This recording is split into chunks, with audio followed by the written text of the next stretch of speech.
Bien. Bueno, la semana pasada estuvimos con el punto de sabiduría, el atributo comunicable. Y habíamos llegado hasta el punto de sobre los misterios de la soberanía de Dios. Vimos teísmo y deísmo, ¿se acuerdan? ¿Qué significa teísmo? ¿O quiénes se enrolan detrás del teísmo? Los que creen en el Dios que interviene en su creación. ¿Y los deístas? Creen en Dios creador, pero que no involucrarnos en. Bien, a grosso modo. Y después de ese punto teníamos en el punto de los misterios de la soberanía de Dios. ¿Qué dice Romanos 11:33? Oh profundidades de las riquezas de la sabiduría y de la ciencia, cuán insondables son sus juicios e inescrutables sus caminos. ¿La ciencia de quién? Cuán insondables son sus juicios e inescrutables sus caminos. El tema de la soberanía de Dios no es un tema sencillo. Son de esos temas que tienen su grado de misterio y de cosas que no vamos a poder entender en este plano. Pero hay cosas que la Biblia sí nos da claramente a entender que Dios, como veíamos la semana pasada, en primer lugar es el único Dios, el Dios supremo, no hay nadie por encima de Él, y porque Él es supremo, que decía Pink, la soberanía de Dios es el ejercicio de su supremacía. Bueno, decíamos entonces que los juicios de Dios, las decisiones de Dios, los decretos de Dios, a veces son incomprensibles para nosotros, o sea, la mayoría de las veces. Y también hablábamos la semana pasada de la voluntad preceptiva y la voluntad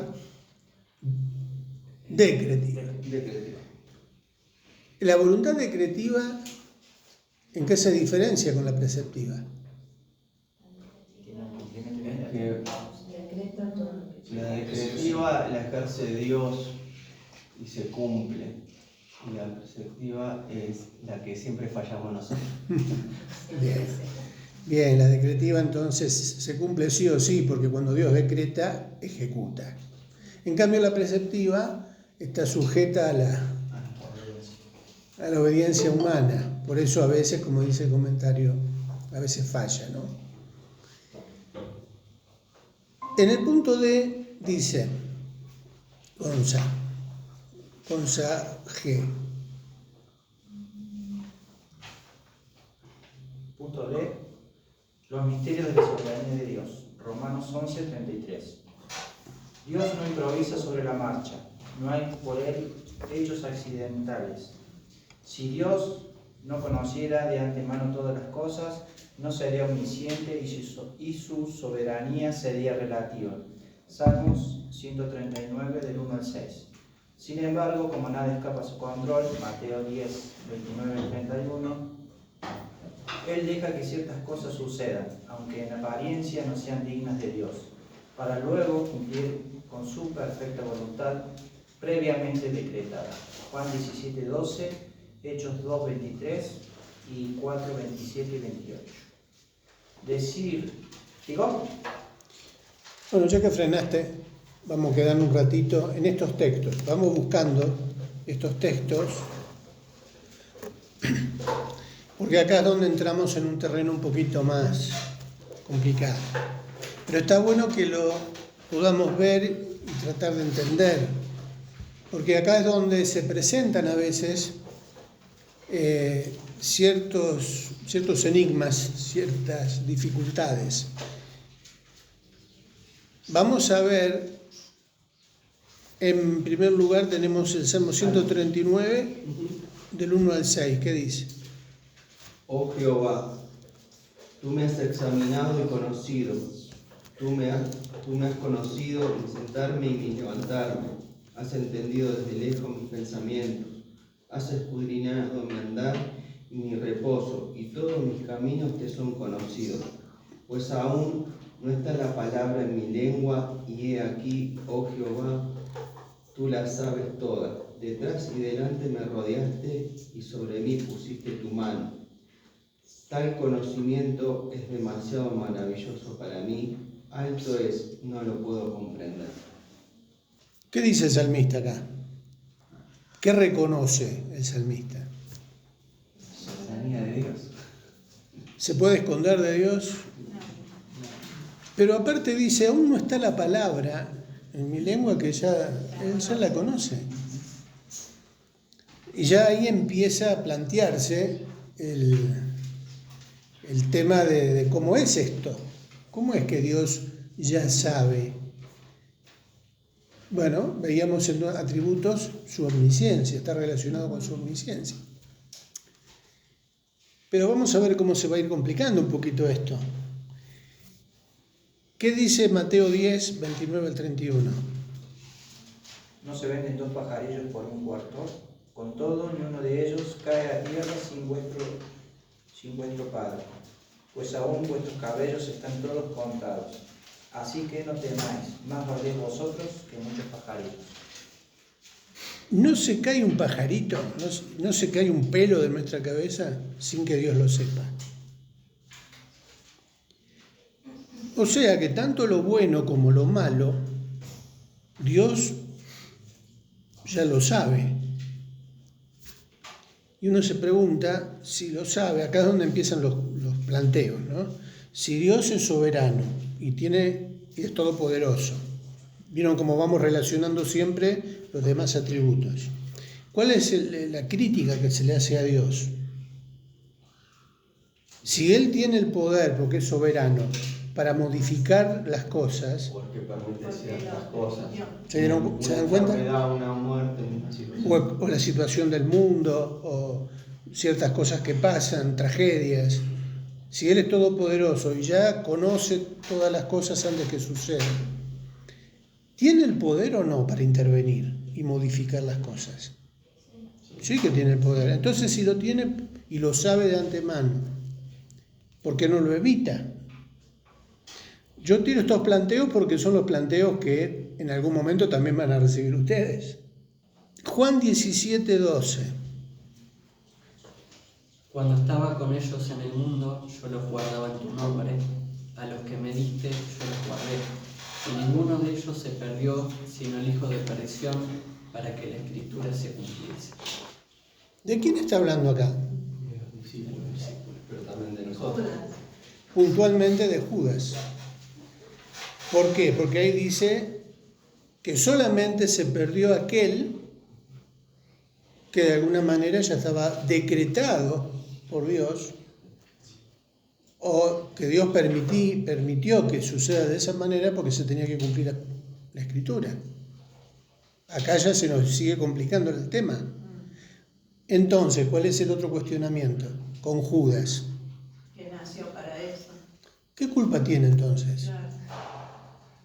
¿Por qué, pobre Judas? Termina siendo una víctima de la historia. Se lo está planteando así cuando se ve The Chosen, o algunas películas que lo muestran a Judas como que tenía que ser así porque Dios lo decretó que fuera él. ¿Se complica más o no? Como que fue destinado para eso, Claro. desde antes. Y es como que si fuera injusto. Claro, Suena injusto. sí. Por eso, últimamente, y dentro de los círculos cristianos, se está reconsiderando la situación de Judas. Algunos ya dicen que Judas no se va a ir al infierno. ¿Será así? ¿Por qué no? No, está bien, no se enojen. No se enojen con el mensajero.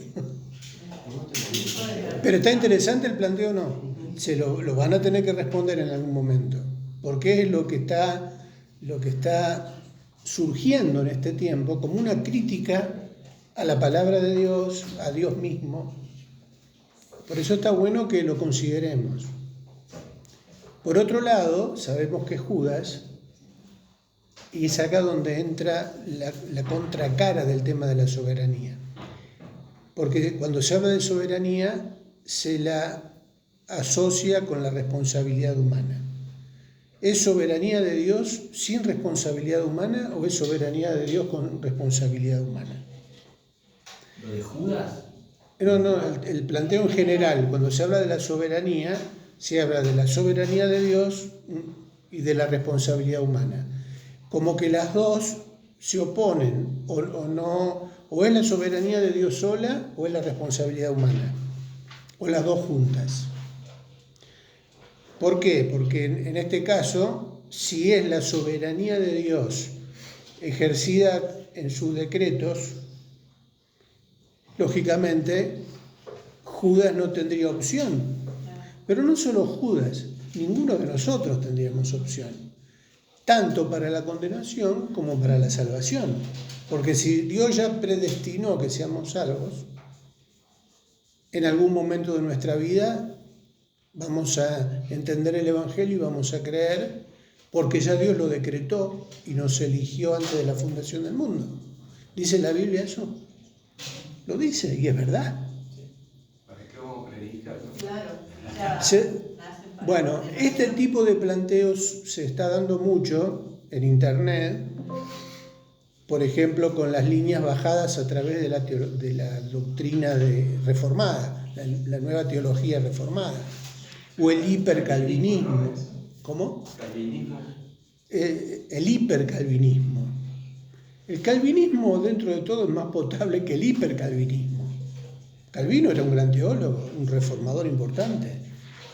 Ahora, se está bandeando el tema y está habiendo ciertos riesgos que pueden generar confusión, pero siempre la Biblia se interpreta a sí misma. Por eso la importancia de conocer la palabra y saber que Judas decidió, fue por decisión propia. Pero que para mí la soberanía está en los dos casos. Hay soberanía de Dios donde no hay responsabilidad humana. Y hay soberanía de Dios donde implica la responsabilidad humana. Dios en su palabra dice, yo hice al ciego y al sordo. Bueno, Que si nació ciego, qué responsabilidad hay. Ahora en Judas, ¿qué hubiese pasado si Judas hacía la traición que hizo con el Señor Jesús y después se arrepentía? ¿Recibía perdón? Yo creo que sí. Si hay arrepentimiento y Yo creo que perdón. sí. Pero, Pero ¿qué él no fue era, a Jesús. ¿qué era lo que Dios en su omnisciencia sabía de Judas? La decisión que él iba a tomar. Claro, Dios ya vio en Judas lo que él decidió en su corazón Sustraída de la desde bolsa. antes que Jesús lo eligiera. Era ladrón, era traidor, lo vendió a Jesús. Sí. O sea, la traición no fue solo traición, fue traición por... O sea, fue una... Él, en su corazón había otra cosa. ¿Hay responsabilidad en Judas entonces? Claro que hay responsabilidad en Judas. No podemos eximirlo de culpa. O sea, van a decir, ¿quién sos vos para eximir o no? Pero el Señor, la misma palabra lo trata como el hijo de ¿qué? De perdición. Ya los frutos se habían manifestado en él, ¿no? Las evidencias estaban a la vista. Entonces ahí hay, porque vemos que ya estaba decretado por Dios, leímos, ¿no? Que estaba dispuesto por Dios. El Señor dice eso ahí en Juan, ¿no? El Hijo ¿para qué? Para que se cumpliese ese decreto. Pero no fue forzado por Dios Judas para traicionar a Jesús, sino que él ya había tomado esa decisión. Entonces convive el decreto de Dios, la soberanía de Dios y la responsabilidad humana. ¿Se va entendiendo un poquito más? Y él venía planeando en su corazón, por eso en un momento dice Satanás entró a su corazón, y bueno, ya después ahí fue todo abierto lo que él tenía. En Hechos 2, 23 y 4, 27 y 28 tenemos otros ejemplos ahí. ¿Qué dice Hechos 2, 23? A este, entregado por el determinado consejo y anticipado conocimiento de Dios, prendisteis y matasteis por manos de inicuos, crucificándole. Y Hechos 4 dice, porque verdaderamente se unieron en esta ciudad contra tu santo Hijo Jesús, a quien ungiste Herodes y Poncio Pilato, con los gentiles y el pueblo de Israel, para hacer cuanto tu mano y tu consejo habían antes determinado que sucediera. Cuando dice a este, ¿a quién se está refiriendo en el 23? Jesús. A Jesús, entregado por el determinado consejo y anticipado conocimiento de Dios, prendisteis y matasteis por manos de inicuos, crucificándole. Y después dice, al cual Dios levantó, suelto los dolores de la muerte.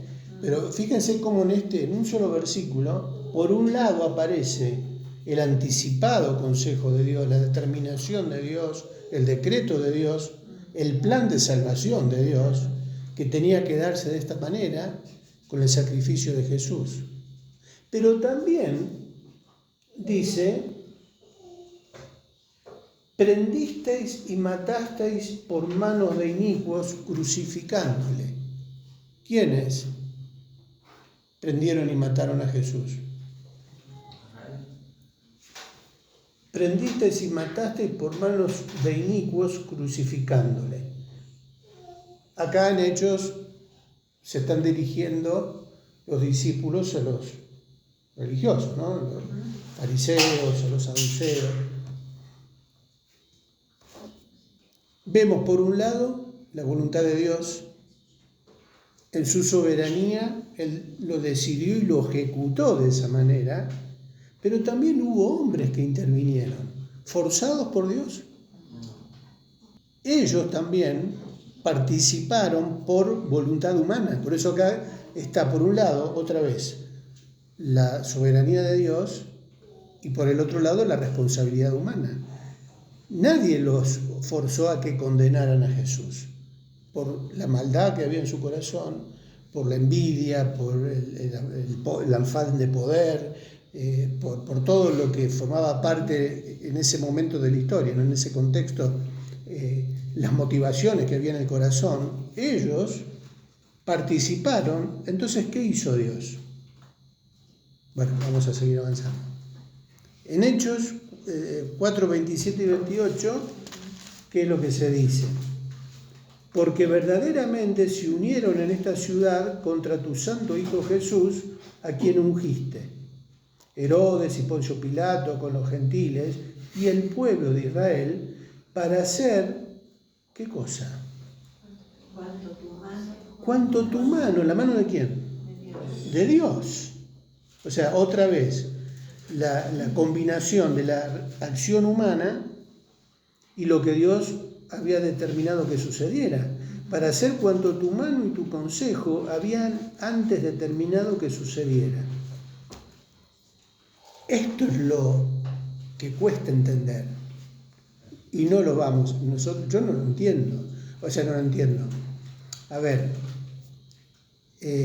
¿cómo es que Dios, tiene que ver con lo que veíamos antes, su omnisciencia, dentro de su soberanía, los planes, los decretos, el propósito que Él ya había determinado antes para la salvación, el plan de salvación? Tenía que suceder de esa manera. ¿Dios improvisa sobre la marcha? Entonces quiere decir que todo esto ya lo tenía previsto y sabía que iba a haber hombres que por su responsabilidad, por su voluntad, iban a tener este tipo de reacción frente al Hijo de Dios. Y es peligroso decir, entonces Dios se aprovechó de esa maldad, que él ya sabía de antemano, y la usó para cumplir con sus planes eternos. ¿Por qué digo que es peligroso? ¿Qué se imagina? Porque nacieron para eso. Un Dios malo. Entonces quiere decir que Dios se aprovecha de la maldad. ¿Y Dios puede hacer eso? Bueno, ahí vamos a Santiago, que dice, Dios no puede ser tentado. ni él tienta a nadie, porque si no está la sospecha de que Dios está manejando los hilos de la historia y manipulando a las personas para que hagan lo que él decretó, y sobre la marcha va aprovechándose de las situaciones y de la gente para cumplir con sus propósitos. Es un razonamiento peligroso, porque entonces quiere decir que Dios usa al enemigo para hacer el trabajo sucio.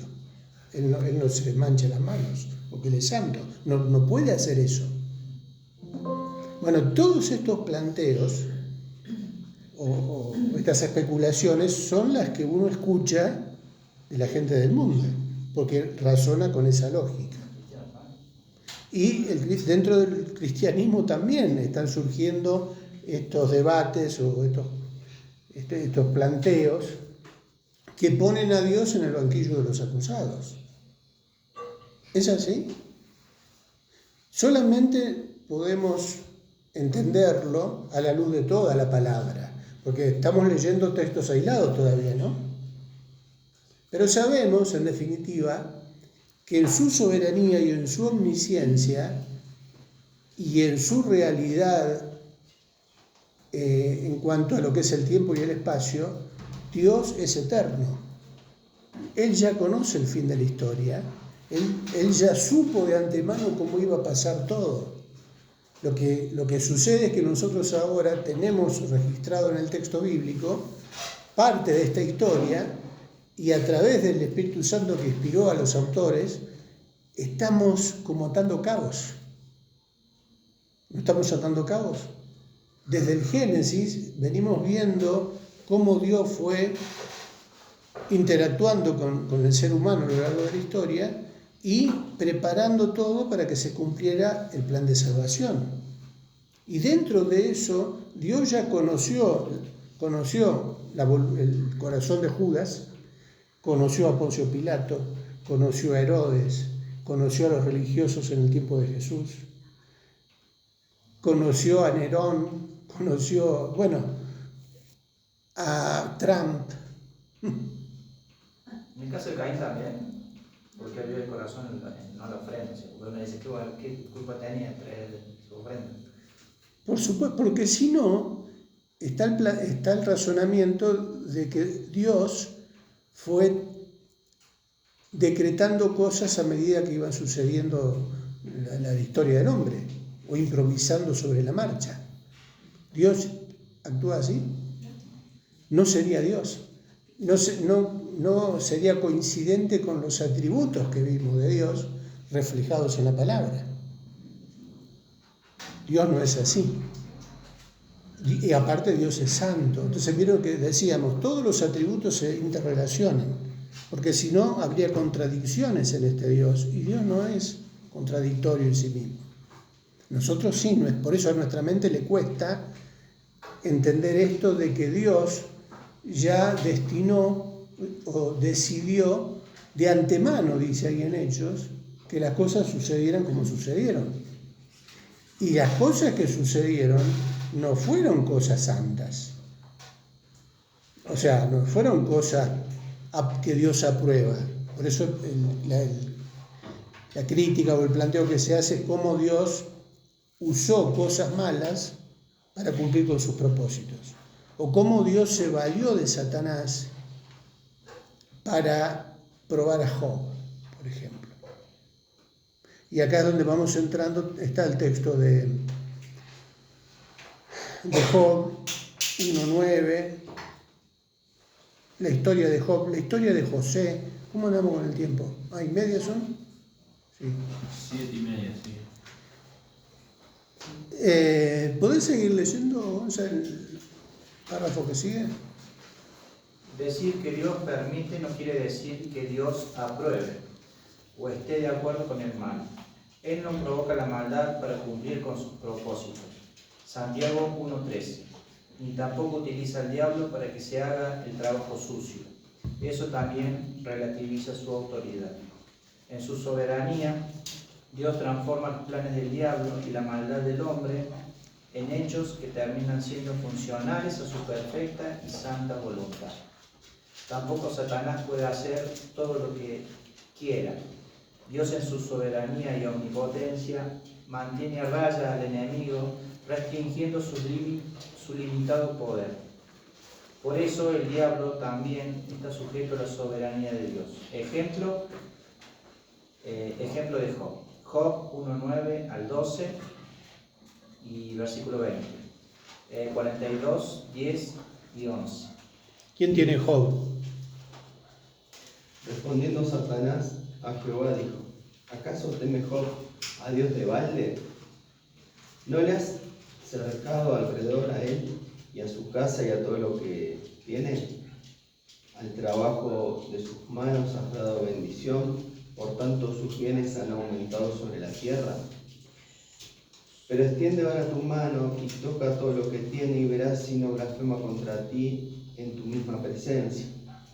Dijo Jehová a Satanás: he aquí todo lo que tiene está en tu mano, solamente no pongas tu mano sobre él. Y salió Satanás de delante de Jehová. Tengan en cuenta la historia esta de Job. En el Verso 20, ¿qué dice? Entonces Job se levantó y rasgó su manto y rasuró su cabeza y se postró en tierra y adoró. Y dijo: desnudo salí del vientre de mi madre y desnudo volveré allá. Jehová dio y Jehová quitó, sea el nombre de Jehová bendito. En todo esto no pecó Job ni atribuyó a Dios despropósito alguno. Me encanta este versículo porque un poco está dando la respuesta a los planteos que estamos, o a los cuestionamientos que estamos presentando. ¿Job le echó la culpa a Satanás de lo malo que le estaba pasando? No. Interesante, ¿no? ¿Por qué no le echó la culpa a Satanás? Porque lo que le estaba pasando eran cosas malas. Bueno, ahí actúa la soberanía de Dios sin responsabilidad de la persona. Entonces, Porque Job reconoce la soberanía de Dios y ve que él no era responsable de recibir eso. pero es espectacular esta expresión. Espectacular. Y Esta esa expresión de con Job. sus amigos. Claro. Ahora, ¿por qué? ¿Qué es lo que reconoce Job? Que aún su enfermedad, la muerte de su familia, de sus hijos, la pérdida de sus bienes, cualquiera de nosotros podría estar despotricando y quejándose y reprendiendo al diablo, ¿no? Pero por eso también tenemos que tener cuidado cuando reprendemos al diablo sin saber qué es lo que está pasando detrás, ¿no? Porque en este caso, en el diálogo inicial, el primer texto que leíamos de Job, ¿quién habilitó a Satanás para que a Job le pase todo lo que le pasó? Dios. Y Job lo entendió así. Dios dio y Dios quitó. O sea, no le echó la culpa a Satanás. Él veía que detrás de eso había un propósito mayor y termina honrando y bendiciendo a Dios por su situación. ¿Qué entendió Job en síntesis? La soberanía de Dios. Dios es soberano. ¿No es espectacular esto? Entonces ya vamos teniendo respuestas para esos cuestionamientos o críticas. Dios sigue siendo soberano porque Dios siempre, como decimos ahí en el apunte, y ahora lo vamos a ver también en José, transforma o utiliza, sí, lo que él ya sabía que Satanás iba a hacer en algo para bien. Vamos a 37, 5 al 11. Ahí también se ve el contraste con Judas, por ejemplo, porque Job podría haber sido, digamos, tentado de alguna forma a blasfemar contra Dios y a desviar su mirada, cosa que no hizo, y Judas sí. Otro corazón totalmente distinto, ¿no? ¿Qué dice Génesis 37? Bueno, Génesis. Lee primero Job. Yo tengo las dos. Y quitó Jehová la aflicción de Job cuando él hubo orado por sus amigos y aumentó al doble todas las cosas que habían sido de Job. Y vinieron a él todos sus hermanos y todas sus hermanas y todos los que antes le habían conocido y comieron con él pan en su casa. Y se condolieron de él y le consolaron de todo aquel mal que Jehová había traído sobre él. Y cada uno de ellos le dio una pieza de dinero y un anillo de oro. ¿Que Jehová había traído sobre él? ¿Cómo? ¿No fue Satanás? Entonces, ¿qué conclusión? ¿Cómo termina la historia de Job? Reconociendo Job que Dios en su soberanía permitió eso, le dio permiso al diablo, porque era una prueba que iba a redundar en bendición, en una bendición mucho más grande que la situación original de Job. Que su fe en Dios, no en lo que tenía. Aplicado a nosotros sería nuestra fe en Dios en una situación, por ejemplo, que no esté en el servicio o, no sé, en la salud, en la enfermedad o en la escasez de dinero. También aplicándolo a nosotros en esa soberanía, sería ¿qué pasa si no tengo esto y esto y esto, si mi fe estaría posterior? Por eso cuando nosotros conocemos los atributos de Dios, cómo es su carácter, cómo es su corazón, cuando pasan cosas que en principio no parecerían ser de Dios en nuestra vida, tenemos que recordar esto, porque no sabemos si también con nosotros Dios no nos está probando, porque tiene un bien mayor, porque tiene algo superior para darnos, o nos quiere llevar a otro nivel de fe, de espiritualidad, de servicio, pero a veces es necesario pasar por el crisol de la prueba para que, como dice ahí en Pedro también, ¿no?, la prueba de nuestra fe nos lleve a estar preparados para otra cosa, ¿no? Nos templa. Algo parecido sucedió con José. Ahora, la historia previa de José en Egipto es también espectacular. Digo espectacular ahora, en ese momento, en ese tiempo, para el pobre José. Porque no fuiste José. Claro. Para el pobre José, ¿qué significó? ¿Estamos en Génesis? Ahora, Triqui, ¿te puedo hacer una pregunta? Pues, Porque recién hablabas del caso de Judas, bueno, y demás. Y hay un caso que a mí me parece hasta más intrigante, más misterioso que el de Judas, y es el de Faraón. Porque ahí claramente el Señor lo usa como un instrumento para demostrar su grandeza, su grandeza. endureceré el corazón de Faraón. Y también está ese versículo que dice que Dios quiere endurecer, endurece. El que quiere tener misericordia. Tiene misericordia. Ciro, mi siervo, Nabucodonosor también lo dice. mi siervo, Nabucodonosor.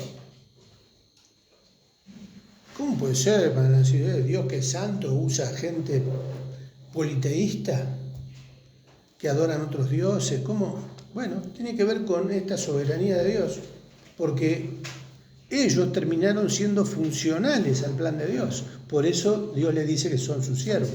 No es que esté de acuerdo con la fe de... el siervo de, como llamaría Daniel, mi siervo, Claro. Sino el siervo de funcional a mi voluntad. Exactamente. Así también fue Faraón. Y bueno, en el 37, desde el 5. Gonza. Y soñó José un sueño y le contó a sus hermanos, y ellos llegaron a aborrecerle más todavía. Y él les dijo, oíd ahora este sueño que he soñado. He aquí que atábamos manojos en medio del campo, y aquí que mi manojo se levantaba y estaba derecho, y que vuestros manojos estaban alrededor y se inclinaban al mío. Les respondieron sus hermanos, ¿reinarás tú sobre nosotros o señorarás sobre nosotros? Y le aborrecieron aún más a causa de sus sueños y sus palabras. Soñó aún otro sueño y le contó a sus hermanos diciendo, he aquí que he soñado otro sueño, y aquí que el sol y la luna y 11 estrellas se inclinaban ante mí. Y le contó a su padre y a sus hermanos, y su padre le reprendió y le dijo, ¿qué es este sueño que soñaste? ¿Acaso vendremos yo y tú y tu madre a postrarnos en tierra ante ti? Y sus hermanos le tenían envidia, mas su padre meditaba en él. ¿Qué soñó José? El futuro. ¿Quién le dio ese sueño a José? ¿Qué le mostró? Algo que ya Dios venía en su soberanía, en su omnisciencia, en su eternidad. Él ya lo veía. Ya para Dios era un hecho. A través de José anuncia algo de lo que iba a suceder. ¿Se cumplió lo que pasó en ese sueño? Sí. Porque los hermanos terminan rindiéndose ante José. Y sus padres, que en el sueño aparecen como el sol y la luna, ¿no? También. Y después viene la historia de José es apasionante, ¿no? Ya hasta un montón de películas hay acerca de la vida de José. Todo su periplo desde que los hermanos lo venden, todo lo que sufrió José, los años que la pasó mal, preso, con riesgo de muerte. Aún así llegó el momento en donde José llega a la corte de Faraón y Dios comienza a levantar a José, a destacarlo, a usarlo. ¿Y cómo termina José? Siendo gobernador de Egipto. Y vamos al 37. En el capítulo, al 45, del 4 al 8. José, ya destacado gobernante, ayudó a preservar la vida en Egipto, pero no solo en Egipto. Ahí vemos que él mismo dice que Dios lo puso para preservación de vida. Y por esa ventaja que tuvo José en Egipto, que permitió que el alimento no escaseara, sino que la gente viajaba a Egipto a buscar grano, así llegan los hermanos a la corte de Faraón, y llegamos a esta parte de la historia. En el 45 se encuentra con los hermanos, ya adelantamos la historia, se reconocen, o sea, se da a conocer, mejor dicho, José a los hermanos, y los hermanos pensaban que José se iba a vengar de ellos, ¿no? Cargo de conciencia dañada. Claro. Por eso, conociendo la historia previa, ahora, ¿qué les dice José desde el versículo 5? Ahora pues no os entristezcáis ni os paséis de haberme vendido acá, pese de haberme vendido acá, porque para preservación de vida me envió Dios delante de vosotros, pues ya ha habido 2 años de hambre en medio de la tierra, y aún quedan 5 años en los cuales ni habrá arada ni siega. Y Dios me envió delante de vosotros para preservaros posteridad sobre la tierra, y para daros vida por medio de gran liberación. Así pues, no me enviasteis acá vosotros, sino Dios, que me ha puesto por padre de Faraón y por señor de toda su casa, y por gobernador en toda la tierra de Egipto. Así pues, no me enviasteis acá vosotros, sino Dios. Impresionante, ¿no? Hasta este momento, yo me imagino que los hermanos venían con toda esa culpa, con toda esa tristeza por todo lo que hicieron, con el temor, con el miedo, con el terror de una posible venganza de su hermano. Sin embargo, José leyó la historia de otra manera. Nunca se olvidó José de aquel sueño. Y él les explica a los hermanos que Dios lo llevó ahí para preservación de vida.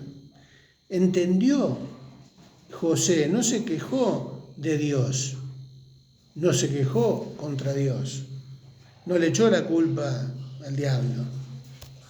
Entendió que Dios tenía un propósito para él, y no solo para él, sino para toda su familia también, para toda la nación. Así pues, no me enviasteis acá vosotros, sino Dios, que me ha puesto por padre de Faraón y por señor de toda su casa. Un poco también lo que veíamos en Job. Entendió la situación José de otra manera. Entendió la soberanía de Dios. O sea, en la balanza pesó más que los problemas que él tuvo, lo que Dios ya le había revelado anticipándole en los sueños lo que iba a suceder con él. Es como una especie de preparación previa para José que le permitió sobrevivir sabiendo de que había un plan soberano de Dios. Espectacular. Fíjense que ya esto a nosotros nos ayuda no solo a entender la historia de los personajes bíblicos, sino a entender nuestra propia historia. Porque si esto sucedió, si Dios trata así a sus hijos, a sus siervos, también con nosotros Dios tiene sus propósitos soberanos, y a veces a nosotros por ahí nos toca enfrentar situaciones que tienden más a la queja avanza que a la alabanza, ¿no?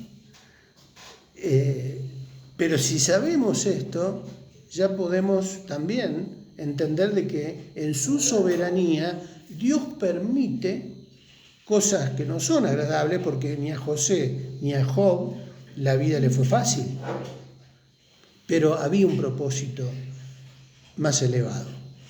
Romanos 8:28. Vamos a ver si terminamos. Vamos a leerlo de ahí del apunte nomás, no lo busquen porque está escrito en el apunte. Silvina.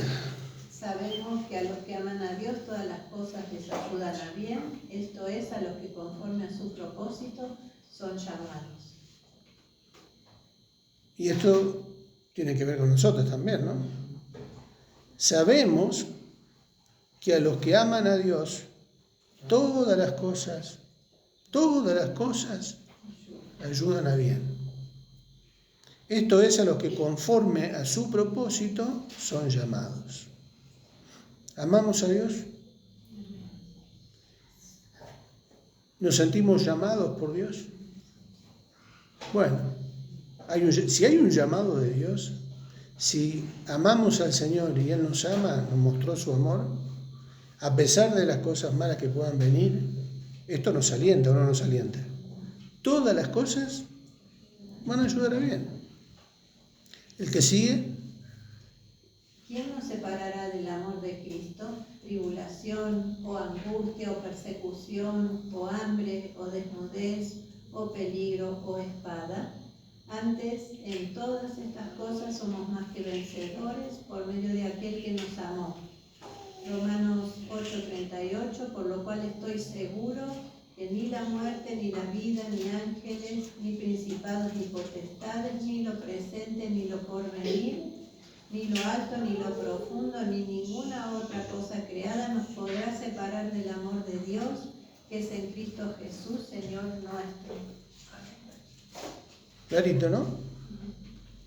Nada nos podrá separar, ni principados, ni potestades, ni ninguna otra cosa creada.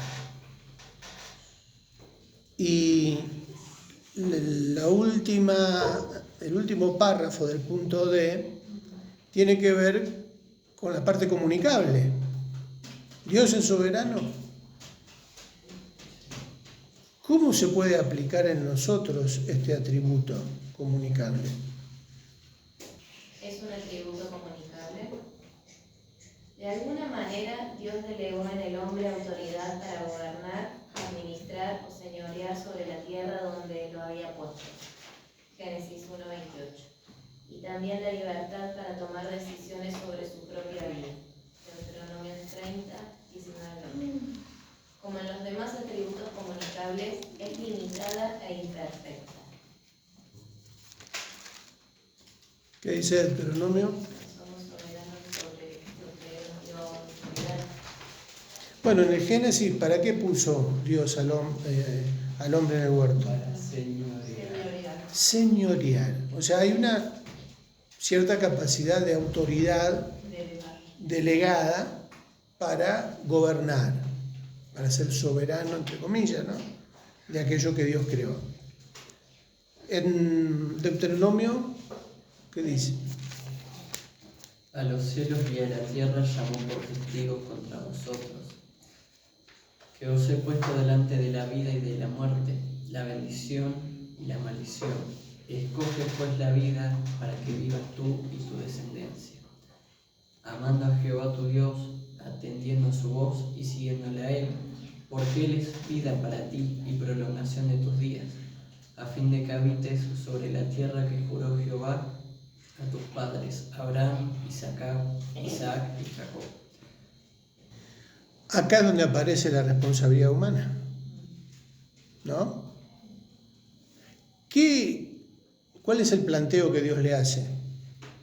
A los cielos y a la tierra llamo por testigos hoy contra vosotros, que os he puesto delante la vida y la muerte, la bendición y la maldición. Escoge pues la vida para que vivas.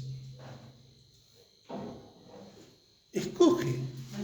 Dios creó al ser humano, no solo al ser humano, creó a los ángeles,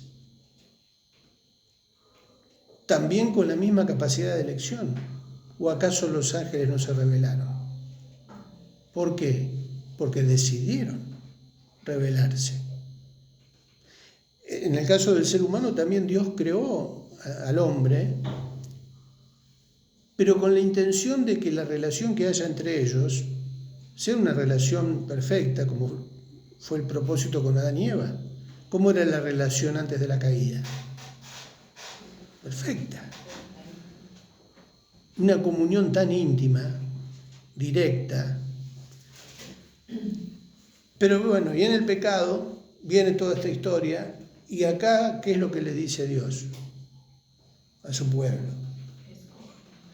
Elijan. Dios quiere tener una relación de amor con sus criaturas. Dios, por más que Él sea soberano y tenga las mejores intenciones, no obliga a nadie a que lo ame o a que elija. Le dice, sí, ahí tenés la vida y la muerte, la bendición y la maldición. Tenés la posibilidad de elegir.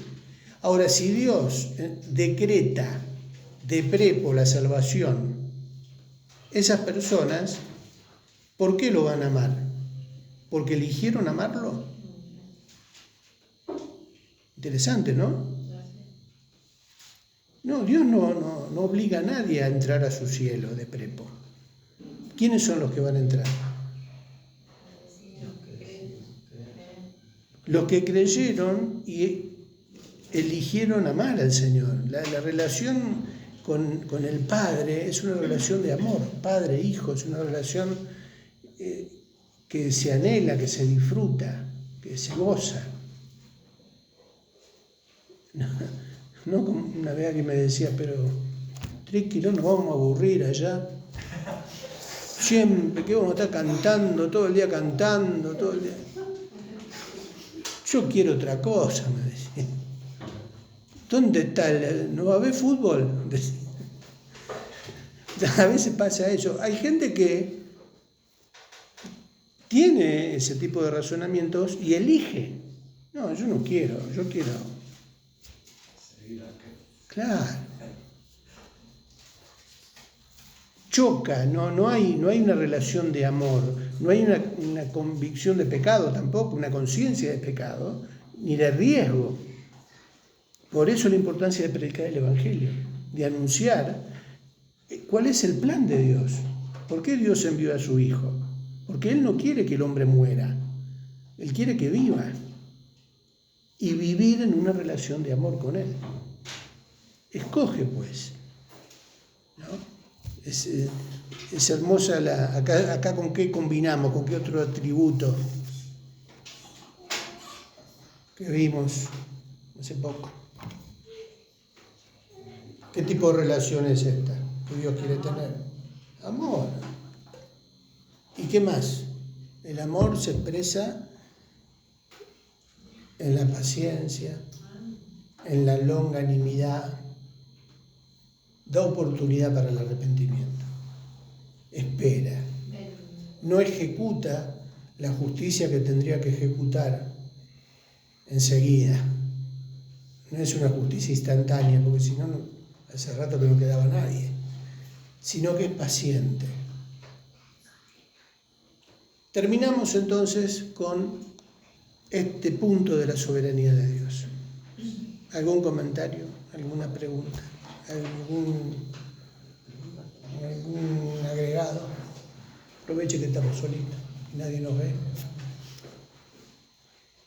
Pero está interesante el tema de la soberanía. Nosotros lo tratamos en una clase de 1 hora, pero no saben los debates que hay con esto. Por eso digo, no solo los debates antiguos, sino los modernos. Por eso se elige por el universalismo. No, yo quiero un Dios que me salve y que me ame y que por eso no me va a mandar al infierno. Entonces ya está. Como decía vos, ¿para qué vamos a predicar el Evangelio? Ojo que hay denominaciones que tienen este concepto. ¿Vos por qué te reís? ¿Conocés?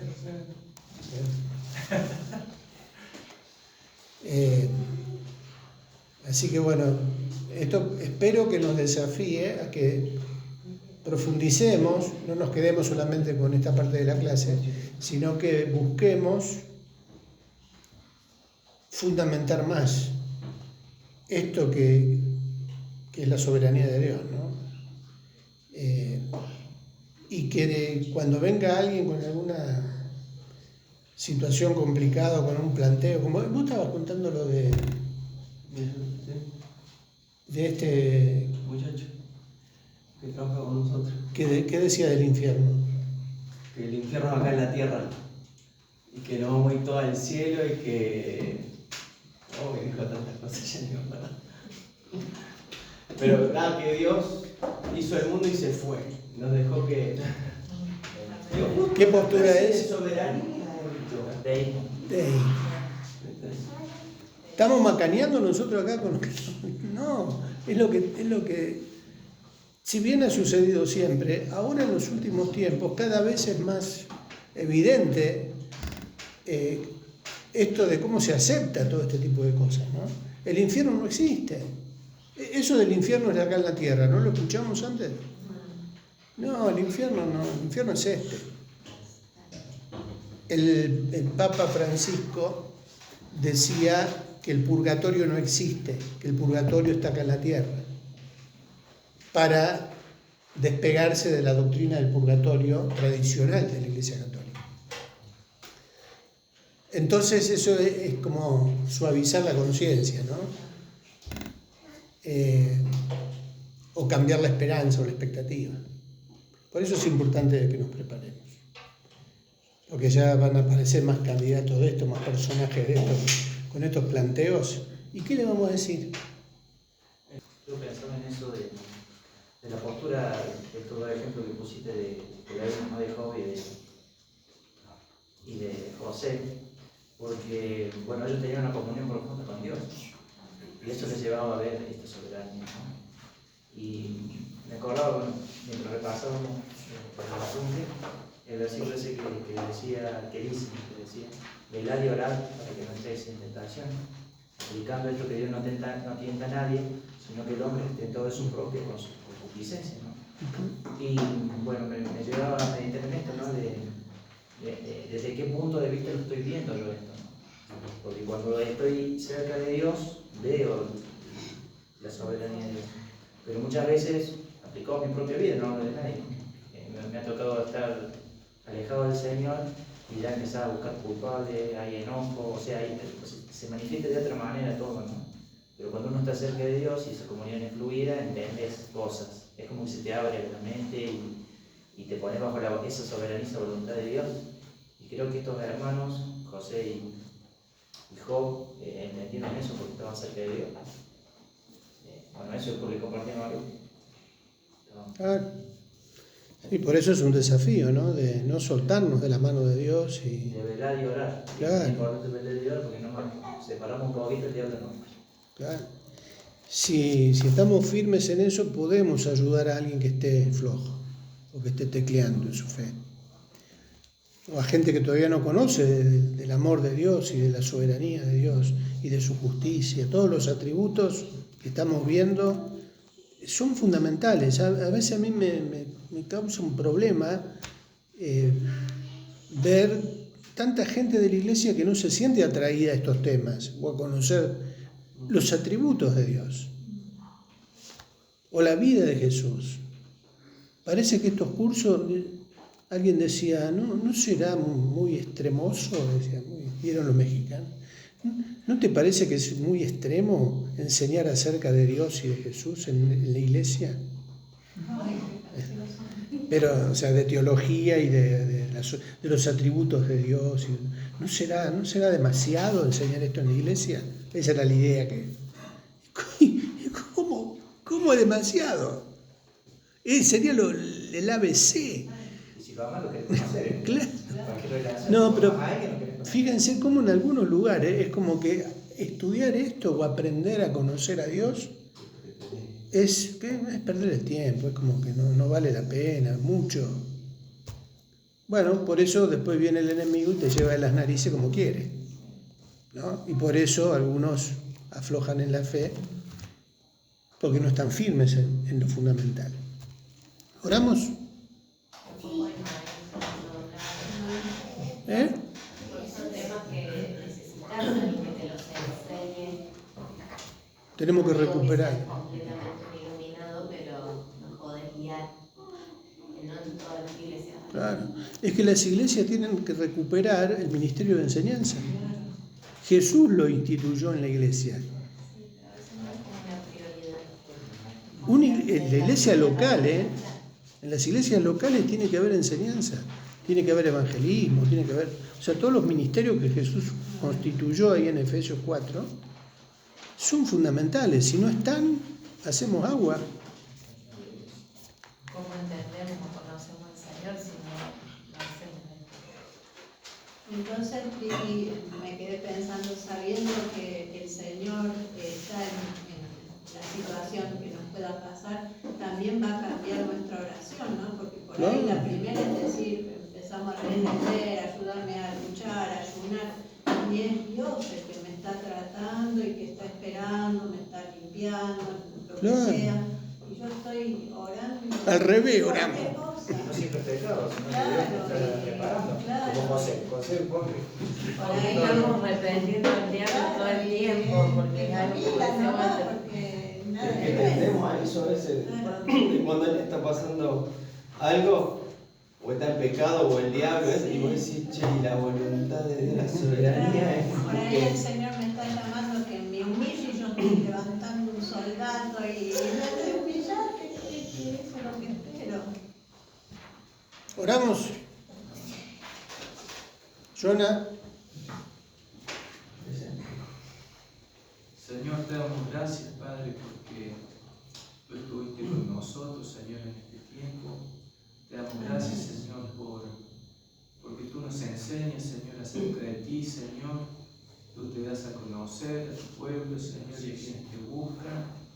Por eso te agradecemos, Señor, y te pedimos, Señor, que nos ayudes, Señor, a amarte más, Señor, y a buscarte más, Señor, que pongas ser en nosotros, Señor, para buscarte, Señor, que no sea suficiente, Señor, lo que vemos acá, Señor, sino que podamos, Señor, estudiar, Señor, que podamos buscarte más aún, Señor. Señor, te damos gracias por la vida de Triqui, Señor, porque Él nos da de su tiempo, Señor, Él dedica, Señor, su tiempo, Señor, a esto. Te agradecemos por eso, Señor, por todos los que trabajan en enseñanza, Señor, en tu iglesia, y porque nos da la oportunidad de acceder a esto. Señor, te agradecemos, Señor, y te pedimos ahora que nos guardes en el regreso a casa, Señor, que tú nos puedas cuidar, Señor, y guardar de todo mal. En el nombre de Jesús. Amén. Amén. No queremos irme, eso decía amén. Tenemos hambre, dijo.